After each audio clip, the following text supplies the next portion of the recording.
Centro para Extranjeros permiten encerrar a personas, es decir, en vulnerar el derecho a la libertad simplemente por sanciones administrativas.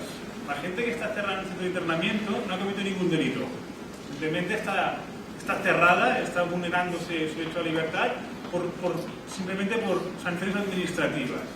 Pero lo que es más grave es que los centros de internamiento para extranjeros, a pesar de que llevan 29 años existiendo, pues ha tenido que pasar todo ese tiempo para que exista ya una vez por todas un reglamento para que regularice su situación interna. Simplemente harán un reglamento que lo que hace un poco es maquillar lo que está pasando ahí dentro. ¿Qué está pasando ahí dentro? Lo que todos conocemos.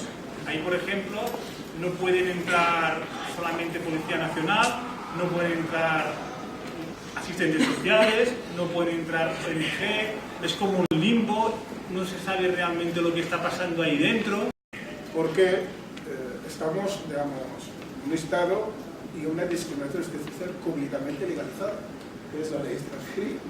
La ley de extranjería no solamente, lo que dice el compañero, permite la ley de extranjería como otras normas, ¿vale?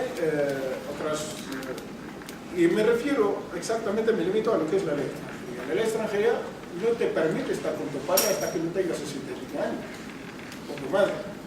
Tampoco te permite adquirir tu padre de compañía hasta que no tenga 5 años, digamos aquí, hasta que no haya nacido durante 5 años. ¿Vale? Es más, la ley de extranjería no te renuevan los papeles hasta que no llegas a cotizar un determinado tiempo del sistema de seguridad social.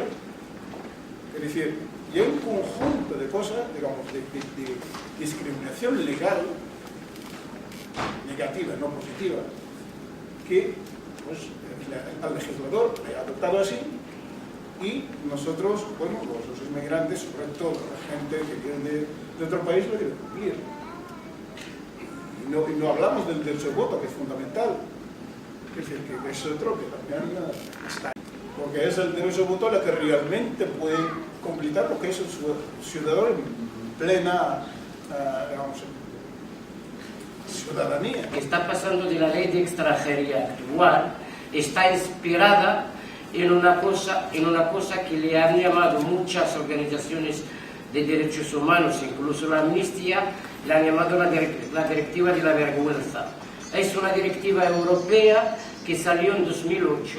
Esta directiva europea era el eje central de ella, es el primer ataque que va a seguir después con todo el resto, digamos, de los pueblos que viven en... Y aquí entonces le hemos denunciado la directiva porque normalmente esta directiva viene para endurecer todas las leyes que hay, para también coordinar la ley de extranjería, que es una barbaridad, que le han llamado, lo que han hablado los compañeros, de los Guantánamos que aquí hay en Europa, los centros de entrenamientos. Entonces había una ley de extranjería que cuando el PP asumió, no sé qué era el PSOE asumió la responsabilidad, lo que hizo es intentar adaptar la ley de extranjería aquí en España a esta que era la europea, y de ahí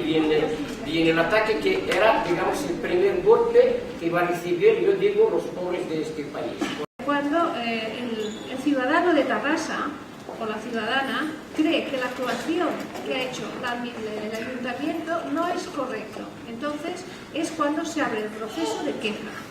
¿Cómo se hace esto? Yo lo digo porque no es solo, o sea, aquí entra cualquier cosa, desde pues, temas de policía municipal, temas de taxas, de impuestos, temas de servicios sociales, cualquier área que sea municipal, entonces yo puedo actuar. Pero el sistema para actuar es el siguiente: cuando un ciudadano o ciudadana cree que el ayuntamiento ha actuado de una manera no correcta, entonces lo primero que hay que hacer es presentar una instancia, la instancia que se puede ver, creo que aquí en el Montserrat Roig, puedes presentar una instancia diciendo lo que no estás de acuerdo, y no hace falta ni hacerlo a máquina, se puede hacer a mano, poniendo los datos de la persona.